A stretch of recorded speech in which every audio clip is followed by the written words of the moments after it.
Toutes nos excuses pour ce petit retard, mesdames et messieurs. Bonjour, bienvenue. Voici le sommet du journal. Tirage au sort de l'épreuve de la phase pratique de l'examen du diplôme de technicien dans la spécialité dessinateur-projecteur en bâtiment. C'est l'épreuve maquette qui a été retenue. C'était ce vendredi.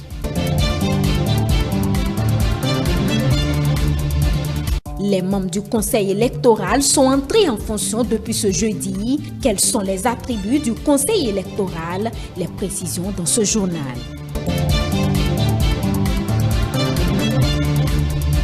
Et puis tenu ce vendredi du numéro 315 de Café Média Plus, les journalistes et invités présents ont été outillés sur les stratégies marketing à mettre en œuvre en tant que journalistes pour se démarquer.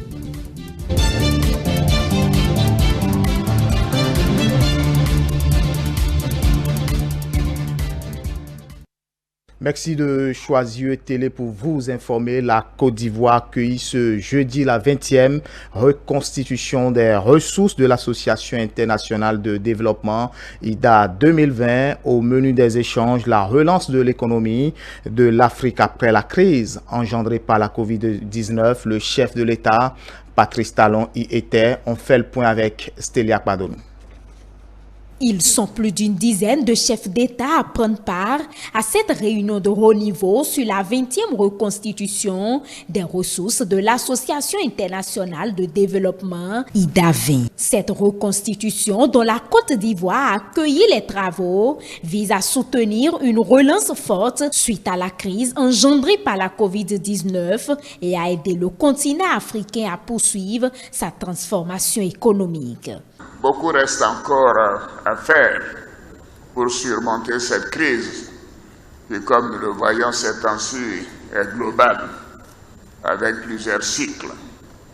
En effet, moins de 3% de la population totale de l'Afrique a reçu une première dose de vaccin, contre environ 54% aux États-Unis et dans l'Union européenne.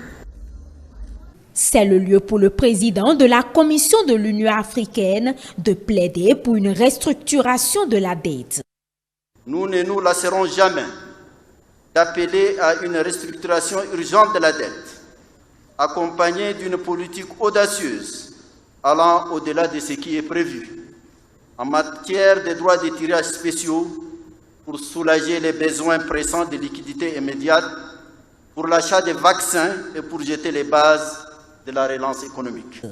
À l'issue des travaux, plusieurs recommandations ont été formulées en vue de permettre à l'Afrique de mieux se porter. Nous réitérons notre appel lancé lors du sommet sur le financement de l'Afrique à Paris du 18 mai 2021 pour un soutien accru au continent en vue de mieux se reconstruire après la crise découlant de la pandémie Covid-19. Exhortons les donateurs de l'IDA à soutenir une reconstitution ambitieuse et importante des ressources de l'IDA 20 pour une mobilisation d'au moins 100 milliards de dollars américains d'ici à la fin de l'année 2021 afin d'atteindre les objectifs énoncés dans la présente déclaration. Travaillerons à améliorer significativement notre capacité d'absorption des ressources pour une exécution diligente des projets et programmes.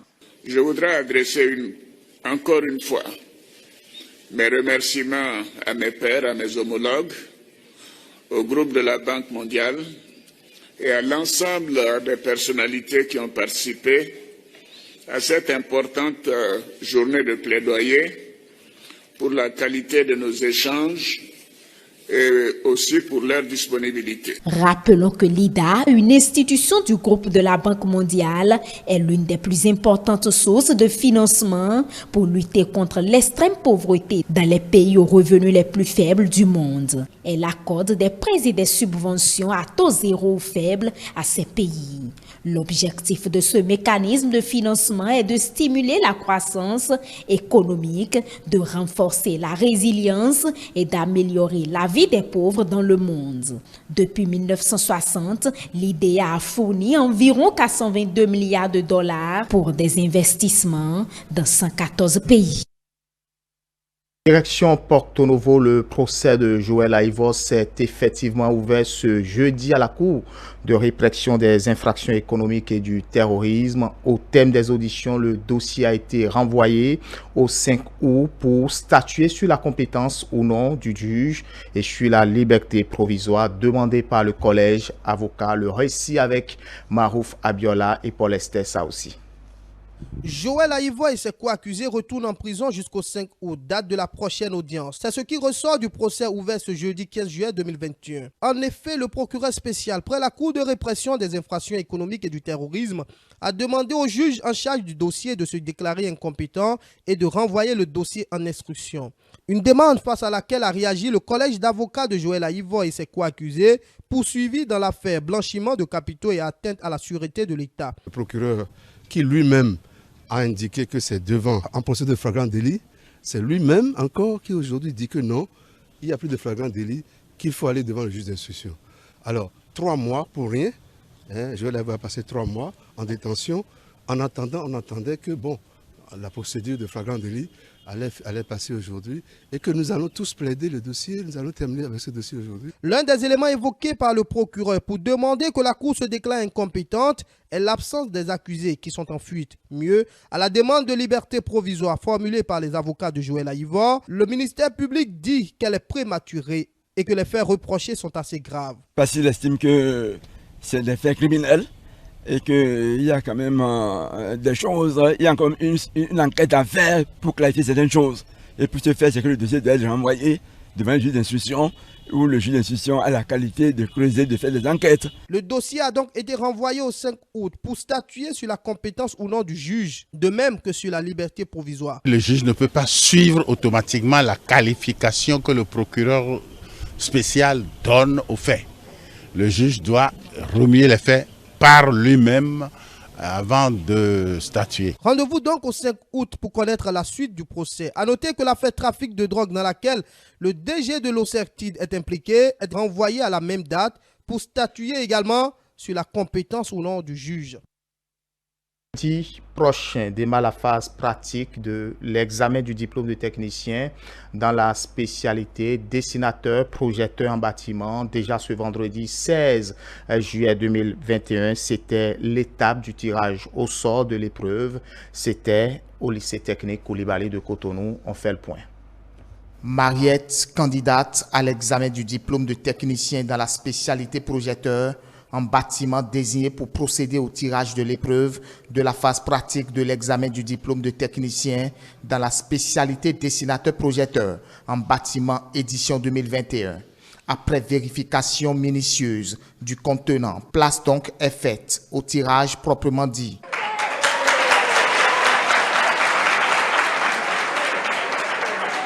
C'est donc officiel. Les candidats seront évalués dans l'épreuve de maquette.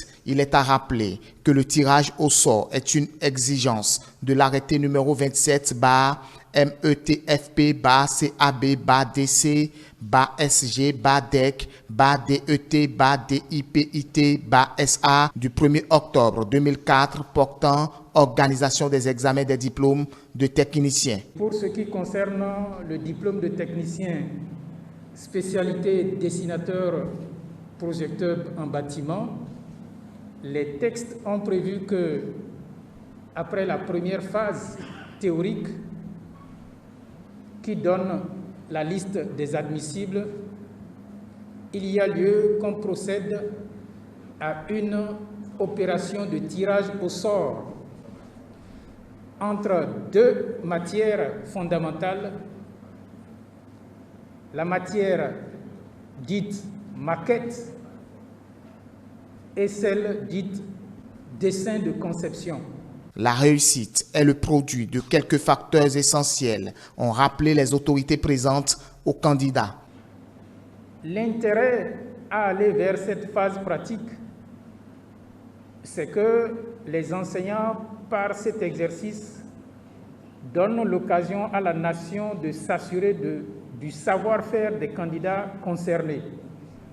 Parce que, une fois ce diplôme décroché, vous êtes bon directement pour le marché de l'emploi. Je vous remercie pour l'effort consenti jusqu'à cette étape.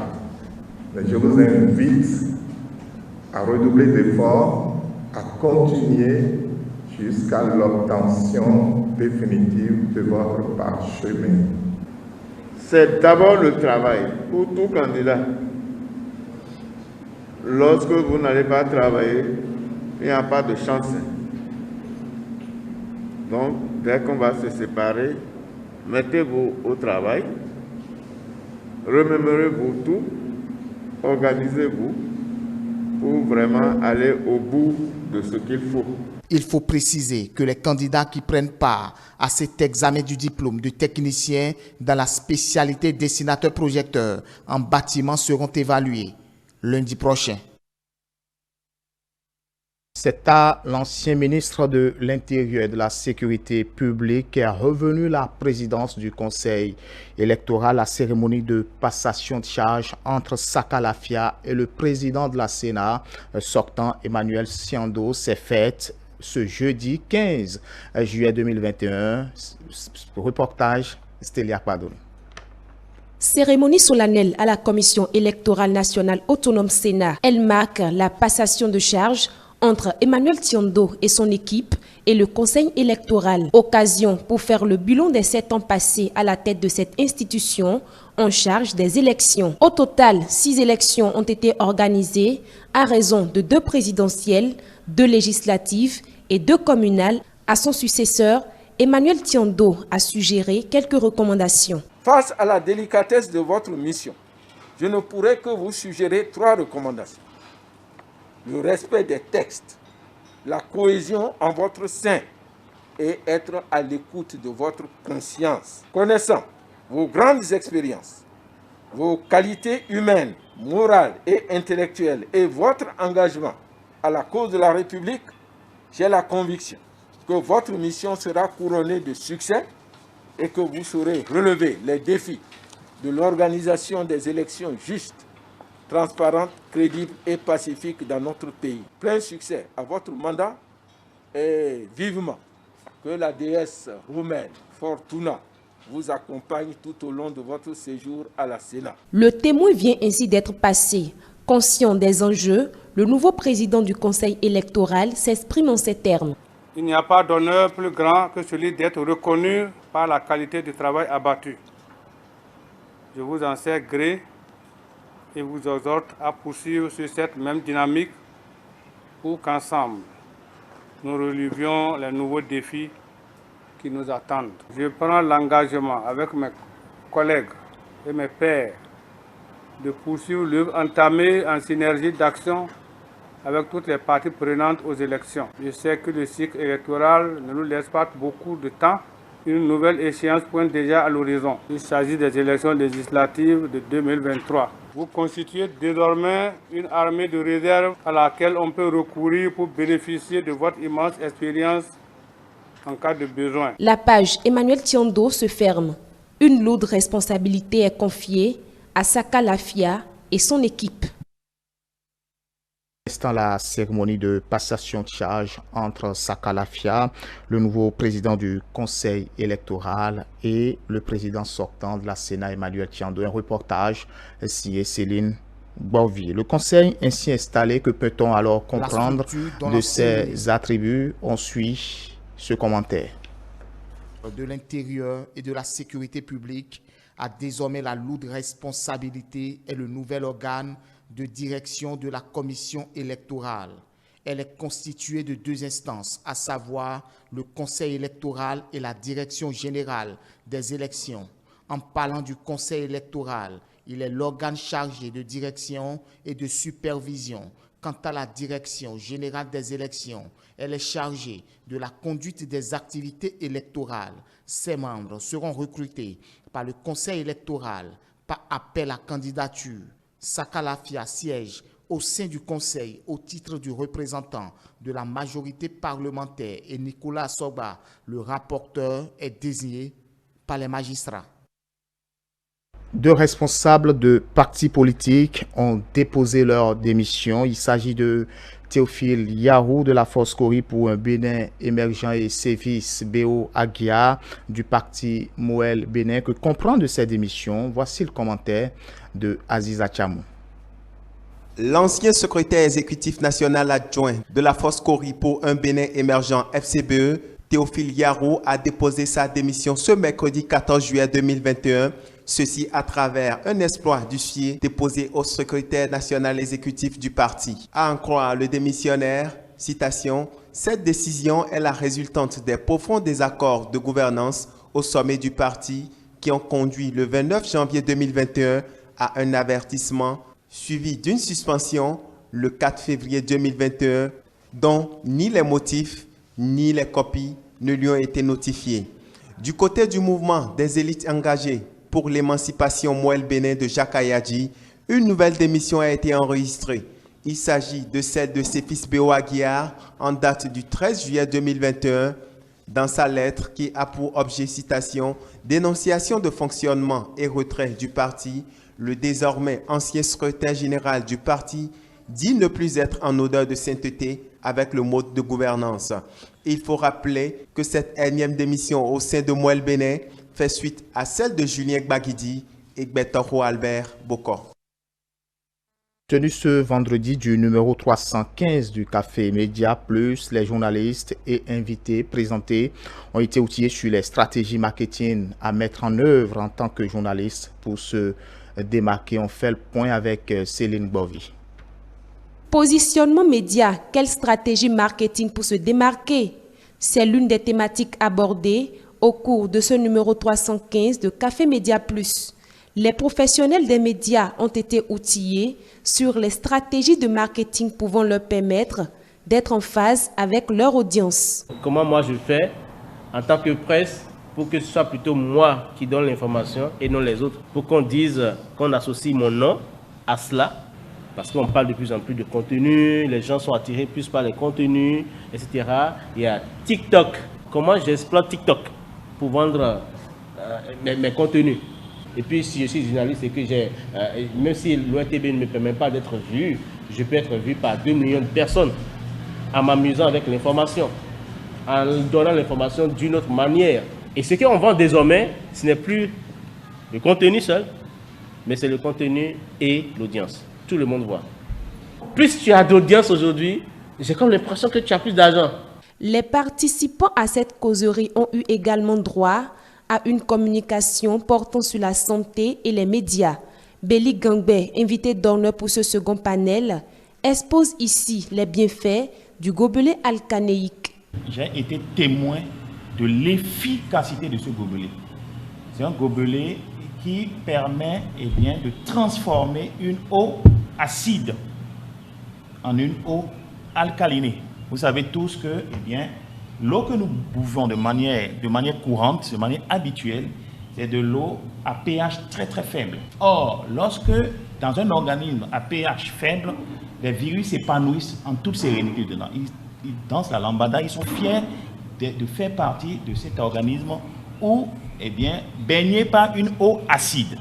Lorsque vous cherchez sur le net, vous allez voir qu'aucun microbe, aucun virus, aucune pathologie de n'importe quelle facture, de n'importe quelle force, de n'importe quelle teneur, n'a le pouvoir de se développer dans un corps alcaliné. Un homme qui a la prostate, quand il s'accoutume à prendre l'eau alcalinée, il se met systématiquement et automatiquement à l'abri justement de cette pathologie, de quelque pathologie que ce soit. L'eau alcalinée, qu'est-ce que ça fait dans le corps? Lorsque vous avez un cancer, ou n'importe quoi comme pathologie, ça a la vertu essentielle d'inhiber déjà, mais de stopper la progression du virus dans votre corps. Quand c'est déjà stoppé, le mal ne s'aggrave plus. Le mal est juste stoppé, il ne faille juste que maintenant à trouver les stratégies pour vous guérir du mal. C'est ça l'une des vertus essentielles de ce gobelet. Durant plusieurs heures, les débatteurs ont abordé bon nombre de faits sociaux. Les participants ont pu acquérir de nouvelles connaissances. Téléinfo 13h, merci de nous avoir suivis. Retrouvez-nous sur nos différentes plateformes digitales www.telebenin.com ou sur les différentes applications Facebook et YouTube Télé Bénin. Très bonne suite des programmes.